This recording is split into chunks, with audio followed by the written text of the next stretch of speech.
नमस्कार, आप देख रहे हैं इंडिया न्यूज हरियाणा। सिरसा में बिजली एवं जेल मंत्री रंजीत चौटाला ने कहा कि अब हरियाणा में बिजली की कोई भी किल्लत नहीं होने देंगे। साथ ही ये भी कहा कि प्रदेश की जेलों व्यवस्थाएं अब बेहतर होंगी।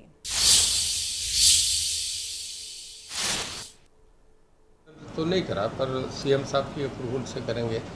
यमुनानगर में एकदम 800 मेगावाट का एक नया थर्मल लोड लगाने जा रहे हैं, ताकि अपने इतने सफिशिएंट हो कि हमें बाहर से परचेज ही नहीं करने पड़े। हम एक जो है ना कि एक कंप्रेस्ड बायोगैस का हम 4 प्लांट लगा रहे हैं, जो हमारे ऑलरेडी अप्रूव हो गए, जिसमें पराली जो है, एक तो वो पोल्यूशन चेक होगा, उनको उनमें हम लेके उससे प्रोडक्ट जो बनेगा, उससे वो गैस जो बनेगी, उससे आपकी छोटी कारें पूरे ये गाड़ियाँ ये चलने लगेगी और बिजली भी पैदा होगी। वहीं डीजीपी जेल मोहम्मद अकील यमुनानगर की जेल पहुंचे, जहां उन्होंने कहा कि गुड़गांव और रोहतक की तरह यमुनानगर जेल भी सिक्योरिटी जेल बनेगी। डीजीपी जेल मोहम्मद अकील पहुंचे जिला जेल यमुनानगर में। सबसे पहले तो उन्होंने जिला जेल का निरीक्षण किया और एसपी जेल संजीव पात्र की सराहना की। इस अवसर पर उनके साथ एसपी यमुनानगर मोहित हांडा भी उपस्थित थे। मीडिया से बातचीत करते हुए डीजीपी जेल मोहम्मद अकील ने बताया कि जिस तरह से कुछ क्षेत्र में पेट्रोल पंप लगाया गया है और जो कैदी बंदी है उसका रख रखाव कर रहे हैं, ठीक उसी तरह ही यमुनानगर में भी उन्होंने जगह की एलोकेशन कर ली है।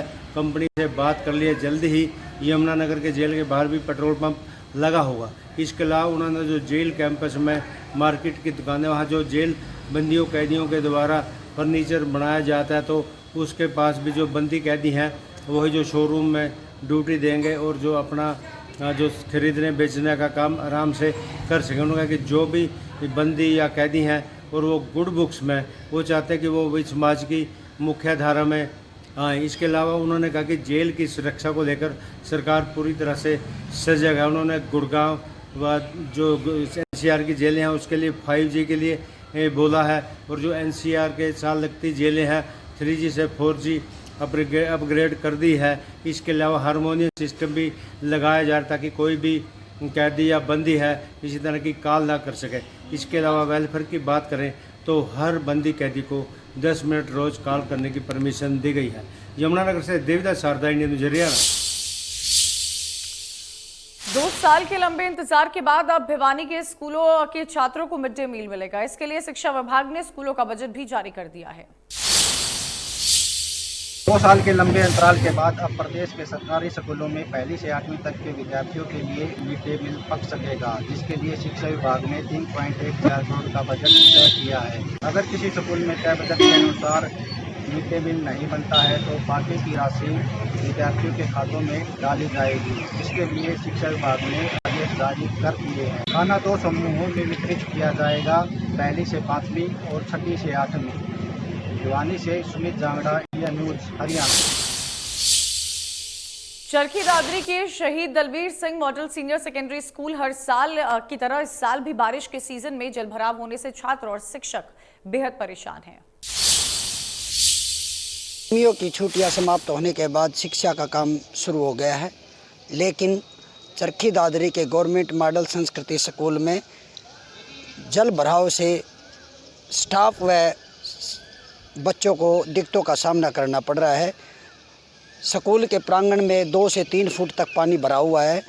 वह 10 कमरों में पानी भर गया है, जिसके कारण बच्चों को एक अलग से बिल्डिंग में बैठना पड़ रहा है। इससे बच्चों की शिक्षा पर प्रभाव पड़ रहा है। यहाँ मच्छर पनप रहे हैं और बच्चों में बीमारी फैलने का अंदेशा बना हुआ है। गवर्नमेंट स्कूल के प्रिंसिपल का कहना है कि इस बारे में जन स्वास्थ्य विभाग को पत्र लिख दिया गया है, लेकिन अभी तक कोई कार्रवाई नहीं हुई है। चरखी दादरी, इंडिया न्यूज के लिए सुरेंद्र शर्मा। उधर करनाल टोल प्लाजा से पकड़े गए 4 आतंकियों में से 2 को पंचकुला की विशेष एनआईए कोर्ट में पेश किया गया है। एनआईए की टीम ने कड़ी सुरक्षा के बीच दोनों आतंकवादियों को कोर्ट में पेश किया। इस दौरान कोर्ट ने सुनवाई के बाद दोनों को न्यायिक हिरासत में भेजा। एनआईए ने दोनों आतंकियों को 8 दिन की रिमांड के बाद कोर्ट में पेश किया। दरअसल पुलिस ने करनाल से 4 खालिस्तानी आतंकी गुरप्रीत सिंह, अमनदीप सिंह, परमिंदर सिंह और भूपेंद्र सिंह को पकड़ा। जब उन्हें इंटेलिजेंस ब्यूरो और पंजाब पुलिस इनपुट के आधार पर गिरफ्तार किया गया, उस वक्त ये सभी विस्फोटक और हथियार पहुंचाने के लिए तेलंगाना जा रहे थे।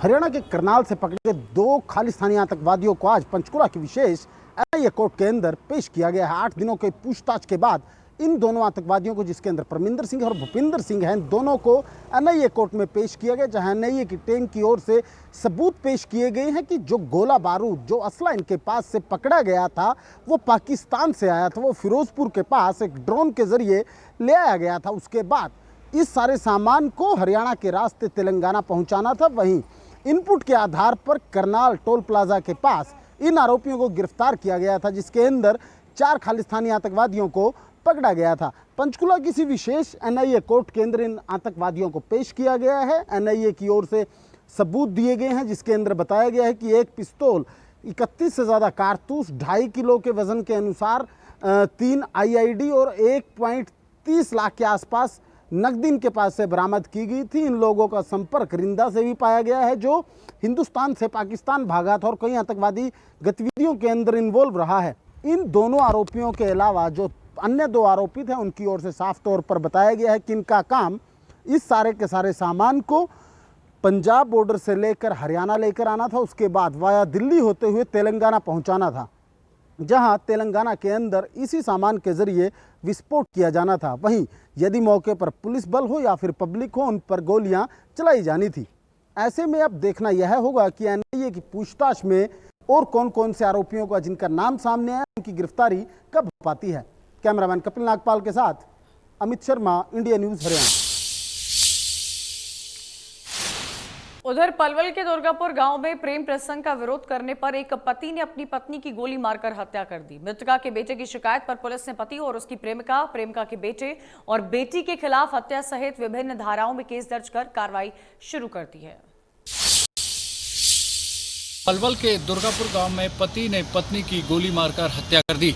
हत्या के कारणों के पीछे का खुलासा अवैध संबंध था। कहीं ना कहीं पुलिस ने मामला दर्ज करके जांच शुरू कर दी है और पुलिस गहनता से मामले में जुटी हुई है, जिसको लेकर पुलिस ने बताया है कि आरोपी पति किसी महिला के साथ अवैध संबंध में रहता था और उसके बाद जब वह शुक्रवार की शाम को घर आया तो वह शराब के नशे में था और किसी बात को लेकर पति पत्नी में आपस में अनबन हो गई। बस उसी बात को लेकर पति ने अपनी लाइसेंसी रिवॉल्वर से निकालकर सीधी पत्नी को गोली मार दी। उसके बाद घायल अवस्था में उसकी पत्नी को पलवल के नागरिक अस्पताल लाया गया, जहां पर डॉक्टरों ने उसे मृत घोषित कर दिया। पुलिस ने 302 के तहत मामला दर्ज करके जांच शुरू कर दी है, परंतु अभी तक आरोपी की गिरफ्तारी नहीं हो पाई है। पुलिस ने बताया है कि इस हत्या के पीछे 4 नामजद लोगों के खिलाफ मामला दर्ज किया है और पुलिस गहनता से मामले में जुटी हुई है। कैमरामैन करतार के साथ नितिन शर्मा, इंडिया न्यूज पलवल। उधर फतेहाबाद के नाढोड़ी में कछुओं की चोरी करते महिलाओं को गिरफ्तार किया गया। महिलाओं के पास से 5 कछुए भी बरामद किए गए। फतेहाबाद के गांव नाढोड़ी से पुलिस ने 5 महिलाओं को 5 अत्यंत दुर्लभ प्रजाति के कछुओं के साथ गिरफ्तार किया है। बताया गया है कि इन महिलाओं के द्वारा गांव नाढोड़ी से यह कछुए चुराए गए थे और हो सकता है कि कछुआ तस्करी से जुड़ा भी ये मामला हो, जिसके बाद ग्रामीणों ने वन्य जीव संरक्षण विभाग को इसकी जानकारी दी और पुलिस के साथ वन्य जीव संरक्षण विभाग की टीम मौके पर पहुंची, जिसके बाद महिलाओं को काबू कर लिया गया और अत्यंत दुर्लभ प्रजाति के इन कछुओं को भी वन्य प्राणी रक्षक विभाग ने अपने कब्जे में ले लिया है। इसको लेकर जानकारी देते हुए जिला अधिकारी जयविंदर नेहरा ने बताया कि महिलाओं से पूछताछ की जा रही है और यह पता लगाया जा रहा है कि आखिर कछुआ चोरी करने के पीछे महिलाओं की क्या मंशा है। फतेहाबाद से इंडिया न्यूज हरियाणा के लिए जितेंद्र मोंगा। हिसार पुलिस को गाड़ियां चोरी करने वाले गिरोह का पर्दाफाश किया है। पुलिस का स्पेशल टीम ने वाहन चोरी के मामले में 2 युवकों को गिरफ्तार भी किया। हिसार पुलिस को वाहन चोरी के मामले में एक बड़ी सफलता हासिल हुई है। हिसार की स्पेशल पुलिस ने छानबीन के दौरान 2 युवकों को गिरफ्तार किया है। दोनों वाहन चोर गिरोह से 10 मोटरसाइकिल बरामद की है। इस मामले में जानकारी देते हुए डीएसपी कप्तान सिंह ने बताया कि पुलिस की स्पेशल टीम ने 2 युवकों को गिरफ्तार किया है और इनसे 10 मोटरसाइकिल बरामद की है। उन्होंने यह भी बताया कि ये मोटरसाइकिल चुरा कर नेम प्लेट बदल कर आसपास के क्षेत्र में बेच देते थे। तो आज इस मामले में उन्होंने बताया कि आरोपियों से पूछताछ की जा रही है और भी इनसे कोई जो वाहन चोरी की घटनाओं का पता लग सकता है। उधर रोहतक के चमारिया रोड स्थित रामराज नगर में उस समय दहशत फैल गई जब बाइक सवार 2 युवकों ने प्रॉपर्टी डीलर जयपाल पांचाल पर अंधाधुंध फायरिंग कर दी।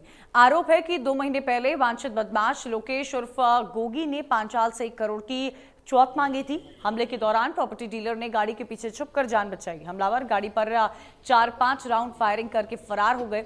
इस संबंध में सिटी थाने में हत्या के प्रयास का मामला दर्ज किया गया। 8 अप्रैल को मेरे को धमकी मिली थी जान से मारने की, भाई 1 करोड़ रुपए की, फिर 1 करोड़ रुपए दो नहीं तो आपको जान से मार देंगे। तो मैंने अगले को बोला कि भाई कोई बात को नहीं, ना तो मेरे पास पैसा ना मैं देने वाला हूँ। मैं अपने घर के बाहर बैठा हुआ था, साथ में मेरे गार्ड सुरेंद्र जी बैठे हुए थे। तो 2 लड़कों ने जो बाइक पे आए थे, बड़ी बाइक ले रहे थे, उन्होंने मेरे ऊपर फायरिंग की जान से मारने के लिए। तो मेरा जो पीएसओ है सुरेंद्र जी, उन्होंने तुरंत मेरे को धक्का लगा के गाड़ी के पीछे धकेला।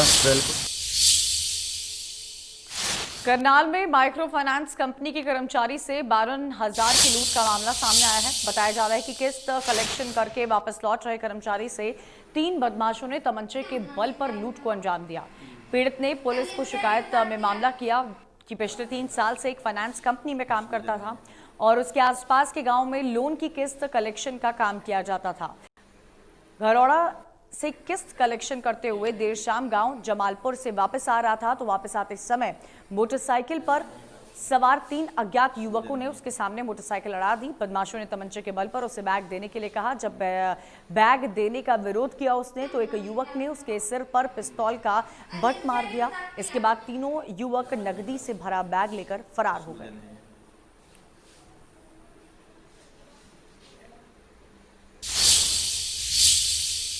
झज्जर में एक निजी बस की चपेट में आने से बाइक सवार एक युवक की मौत हो गई। मृतक युवक की पहचान आगरा निवासी हरिओम के रूप में हुई है। हादसे में हरिओम के साथी रंजीत को भी चोट लगी है, जिसे गंभीर हालत में स्थानीय चिकित्सकों ने रोहतक पीजीआई रेफर किया है। हादसा झज्जर में बस स्टैंड के पास हुआ। जानकारी अनुसार बस स्टैंड गेट के पास हरिओम और उसका साथी रंजीत बाइक पर सवार थे। उसी दौरान पीछे से आई परिवहन समिति की एक बस ने उनकी बाइक को अपनी चपेट में ले लिया।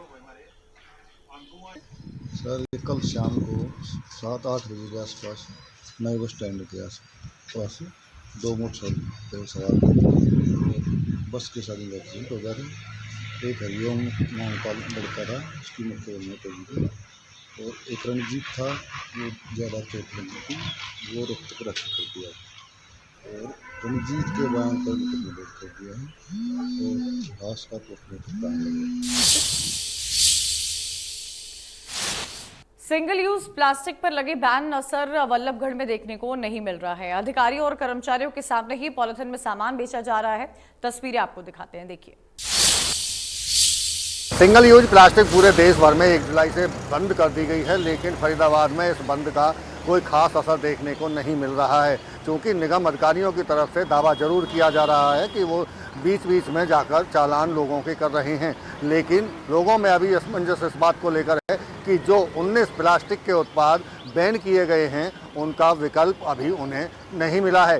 खास तौर से अगर सब्जी मंडी की बात करें तो सब्जी मंडी में सभी सब्जी विक्रेताओं और वहां पहुंचने वाले खरीदारों पर हाथों में पॉलीथीन लेकर आते जाते हुए साफ तौर से देखा जा सकता है। ऐसे में आप समझ सकते हैं कि दुकानदार भी इस बात को लेकर परेशान है कि अब पॉलीथीन अगर बैन होती है और उनके चालान अगर किए जाते हैं तो फिर उनके पास में दूसरा कोई विकल्प नहीं है। इसी बात को लेकर तमाम दुकानदार सरकार और निगम से इस बात को अपील कर रहे हैं कि पहले उन्हें बताया जाए कि पॉलीथीन का विकल्प क्या है या बाकी के जो उत्पाद बंद हुए हैं उनका विकल्प क्या है, उसी के आधार पर वो फैसला लें। हालांकि चालान को लेकर भी उनकी तरफ से कहा जा रहा है कि उनका नुकसान हो रहा है, लेकिन देखना होगा कि निगम अब किस तरह से लोगों को समझाता है और पॉलीथीन जो 19 तरह के उत्पाद बंद किए गए हैं उन पर बैन लगा पाता है। फरीदाबाद से देवेंद्र कौशिक, इंडिया न्यूज। गुरुग्राम में भी प्लास्टिक बैन होने के बाद पॉलिथीन की बिक्री जारी है। दुकानदार धड़ल्ले से पॉलिथीन में सामान पैक करके बेच रहे हैं। से देश भर में सिंगल यूज प्लास्टिक को बैन कर दिया गया और उसके बाद जो छोटे दुकानदार हैं, जो रेहड़ी विक्रेता हैं, उनको पन्नी बंद होने से कितना नुकसान हो रहा है, इस पर जायजा लेने के लिए आज हम गुरुग्राम में पहुंचे हैं। तो इसी के चलते कहीं ना कहीं जहां एक तरफ केंद्र सरकार ने सिंगल यूज प्लास्टिक पे बैन कर दिया और साथ ही साथ जिला प्रशासन भी सख्ती के साथ उन लोगों के साथ पेश आ रहा है जो सिंगल यूज प्लास्टिक का बिक्री कर रहे हैं, और उसी के चलते कल 78 लोगों के चालान भी किए गए थे। करीबन 38,000 रुपए के गुरुग्राम प्रशासन ने कल सिंगल यूज प्लास्टिक यूज करने वाले लोगों के चालान किए थे। ऐसे में जो छोटे विक्रेता हैं, जो पन्नियों का यूज कर रहे हैं, और जो दुकानदार है जिनके पास माल स्टॉक है, उनका कितना नुकसान हो रहा है ये अंदाजा लगाया नहीं जा सकता, क्योंकि लगातार देश भर में ऐसे काफी दुकानदार हैं जिन्होंने करोड़ों रुपए का माल स्टोर किया गया है। मैं एक रेहड़ी चालक के पास पहुंचा हूं, मैं उन्हीं से बात करना चाहूंगा। भाई साहब, सरकार ने इस पन्नी पे बैन लगा दिया है, उसके बाद भी आप यूज कर रहे हैं, तो भाई और कोई चारा ही नहीं है। जो झोला आता है वो 10 रुपए का पड़ता है, वैसी पब्लिक कहती है क्या नाम है कि महंगा देते हो, अब 5 रुपये और बढ़ जाएंगे तो पब्लिक तो आएगी ही नहीं, क्योंकि पब्लिक झोला नहीं लाती, मजबूरी में जो पन्नी चलानी पड़ रही है भाई। और जब कट रहा है चालान तो फिर कहाँ जाए, मरेगा थोड़ी जाएगा। जिला प्रशासन ने साफ तौर पे कहा 500 रुपए से लेके 25,000 रुपए तक का जो चालान है इन पन्नी यूज करने पे काटा जाएगा, उसके बाद भी आप यूज कर रहे हैं, तो भाई कोई चारा ही नहीं है और कहाँ जाए, तो फिर हमें घर बैठना पड़ेगा। अपने घर बैठेंगे तो बीवी बच्चे भूखे मरेंगे, उन्हें थोड़ी मारेंगे हम। अब बंद कर रहे हो तो फिर ये नमकीन की है, दूध की थैली भी तो है, ये भी तो पिन्नी है, इन्हें क्यों नहीं बंद कर रहे? गरीबों पर कोई अत्याचार कर रहे हैं। और भी चीज आ रही है प्लास्टिक की जो निकलती है, उन्हें पर रोक लगाया जाए। लेंगे रेडी पा जाएंगे घूम फिर के, लेंगे रेडी पा जाएंगे घूम फिर के, कहाँ जाए बताओ। अब बगावत करनी पड़ेगी, फिर क्या करना, तब मरेंगे या मारेंगे, यही करना पड़ेगा। क्या लगता है ये पन्नी बंद होने से आपका कितना नुकसान हो रहा है? बहुत नुकसान है जी। 100 रुपये कमा रहे तो 50 ही रहेंगे, ग्राहक लेंगे नहीं, काय में दे उन्हें फिर हम, और कोई चारा ही नहीं है। क्योंकि और हम झोले रखेंगे तो 10 रुपये का पड़ रहा है जी, हम रख नहीं पाएंगे उसे, और भी कोई चारा नहीं है, पन्नी तो चलाएंगे। तो बिल्कुल कहीं ना कहीं जो छोटे दुकानदार है, जो रेहड़ी विक्रेता है, उनका साफ तौर पे यही है कि सिंगल यूज प्लास्टिक बैन करने के साथ साथ यदि जो दूध और जो नमकीन के जो रैपर्स हैं उनको भी बंद किया जाए, क्योंकि जिस तरीके से सिर्फ जो दुकानदार हैं वो पन्नी यूज करते हैं, तो उनका साफ तौर पे यही कहना है कि कहीं ना कहीं जो अब कस्टमर है वो इनकी दुकान पे कम आ रहा है, जो बैग लेके नहीं आ पाता तो वो सामान कैसे लेके जाएगा। तो ऐसे में कहीं ना कहीं केंद्र सरकार के सिंगल यूज प्लास्टिक के बैन करने के बाद जो छोटे दुकानदार हैं उनके लिए एक चुनौती बन गई। अब देखना ये होगा कि क्या अब पूरी तरीके से गुरुग्राम में सिंगल यूज प्लास्टिक पे बैन लगता है या फिर चोरी छुपे इस तरीके के ही सिंगल प्लास्टिक यूज होती रहेंगी। गुरुग्राम से कैमरामैन इंद्रजीत के साथ संजय राठ। कुरुक्षेत्र के राष्ट्रीय प्रौद्योगिकी संस्थान के 60वें साल में प्रवेश करने पर हीरक जयंती वर्ष समारोह का आयोजन किया गया, जिसमें कार्यक्रम का कैलेंडर जारी किया गया। नगरी कुरुक्षेत्र में खादी ग्रामोद्योग संस्थान द्वारा नशा मुक्ति अभियान के तहत एक संगोष्ठी का आयोजन किया गया। इस समारोह में बतौर मुख्य अतिथि भाजपा जिलाध्यक्ष राजकुमार सैनी ने शिरकत की। अपने संबोधन में उन्होंने कहा कि नशा युवा पीढ़ी को खोखला कर रहा है, युवाओं के भविष्य को अंधकारमय करता है। उन्होंने युवाओं को नशे की दलदल में ना फंसने की नसीहत दी। उन्होंने कहा कि 1 जुलाई 2022 से सरकार ने सिंगल यूज प्लास्टिक पर प्रतिबंध लगाकर सराहनीय प्रयास किया है। इससे पर्यावरण प्रदूषण रोकने में मदद मिलेगी व सीवरेज भी ब्लॉक नहीं होंगे। राजकुमार सैनी के मुताबिक इस प्रतिबंध से पर्यावरण को हो रहे नुकसान से भी बचा जा सकेगा। कुरुक्षेत्र से राजीव बरोड़ा, इंडिया न्यूज हरियाणा। इसी के साथ इस बुलेटिन में इतना ही। तमाम खबरों के लिए आप देखते रहिए इंडिया न्यूज हरियाणा।